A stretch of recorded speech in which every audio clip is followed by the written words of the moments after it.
Assalamualaikum warahmatullahi wabarakatuh. Perkenalkan, nama saya Nur Hidayah dari Pendidikan Ekonomi Akuntansi Universitas Pasundan NPM 1850-2003. Nah, di sini saya akan menyampaikan materi tentang etika ilmuwan dalam karya ilmiah.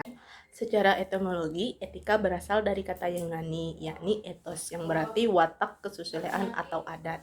Nah, yang ditemukan dari Rashidi 2011, secara etimologi, etika adalah cabang filsafat yang membicarakan tingkah laku atau perbuatan manusia dalam hubungannya dengan baik dan buruk. Pengertian lainnya lagi, etika adalah ilmu yang membahas perbuatan baik dan perbuatan manusia sejauh yang dapat dipahami oleh pikiran manusia, yaitu etika menurut Sarjiono 2003. Nah, dalam bahasa Indonesia, kedua-duanya diterjemahkan dengan kesusilaan. Etika disebut pula akhlak atau disebut pula moral. Nah, sedangkan menurut Busri 2014, tujuan etika adalah menilai perilaku manusiawi, berstandar moral, dan memberikan ketepatan nasihat tentang bagaimana bertindak moral pada situasi tertentu. Selanjutnya, etika dan ilmu. Ilmu bukan lagi merupakan sarana yang membantu manusia mencapai tujuan hidupnya, tetapi menciptakan tujuan ilmu itu sendiri. Adanya dualisme dari ilmu terhadap akses ilmu dan teknologi. Nah, yang pertama adalah ilmu harus bersifat netral terhadap nilai-nilai baik ontologis maupun aksiologis. Yang kedua, netralitis. Ilmu terhadap nilai-nilai hanya terbatas pada metafisik ilmuwan saja. Sedangkan dalam penggunaannya, pemilih objek penelitian kegiatan keilmuan harus berlandaskan asas-asas moral untuk kebaikan manusia tanpa merendahkan martabat atau mengubah hakikat kemanusiaan. Selanjutnya adalah etika ilmiah.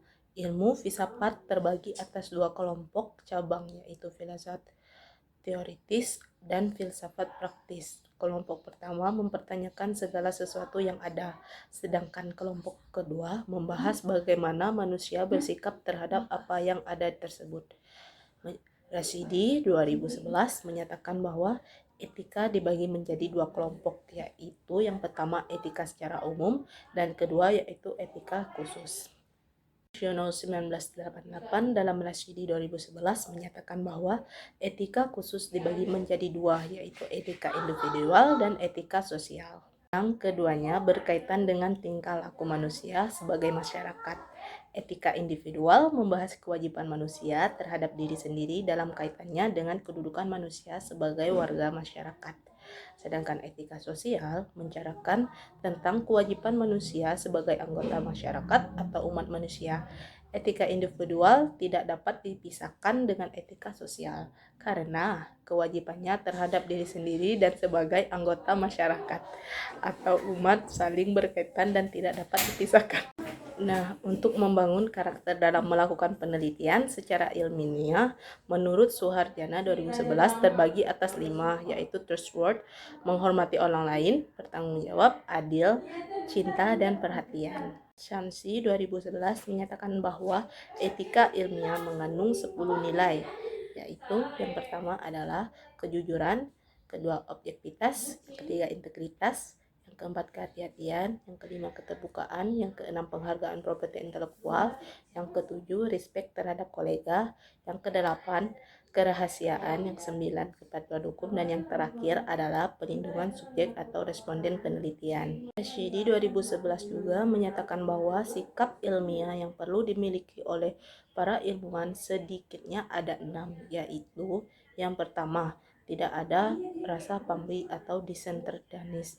Yang kedua, bersikap selektif. Yang ketiga, adanya rasa percaya yang baik terhadap kenyataan maupun terhadap alat-alat indera serta budi atau mind. Yang keempat, adanya sikap yang berdasarkan pada suatu kepercayaan dan kepastian. Yang kelima, adanya suatu kegiatan rutin. Yang keenam, memiliki sikap etis atau akhlak. Selanjutnya yaitu tanggung jawab ilmuwan. Berbicara tentang tanggung jawab ilmuwan tentu lebih banyak berkaitannya dengan aksiologi, bukan dalam epistemologi semata. Ada dua kutub berkenaan dengan aksiologi. Pertama, yang berpendapat bahwa seorang ilmuwan harus netral, tidak ikut bertanggung jawab, ia hanya dituntut dalam espiologi, tetapi dari segi aksiologi berpelepasan sendiri. Kedua, bahwa seorang ilmuwan dibebani tanggung jawab hingga aspek aksiologi. Tanggung jawab seorang ilmuwan menyangkut tanggung jawab moral, segi profesional kepada kekuatan argumentasi, rasional, objektif, kritis, terbuka, pragmatis, dan netral. Dan dari segi moral, yang mencakup dalam hubungan membentuk tanggung jawab sosial, yakni pada dasarnya ilmu pengetahuan digunakan untuk kemaslahatan manusia. Ilmu digunakan sebagai sarana untuk meningkatkan taraf hidup manusia dengan memperhatikan kodrat manusia, martabat manusia, dan kelestarian lingkungan alam.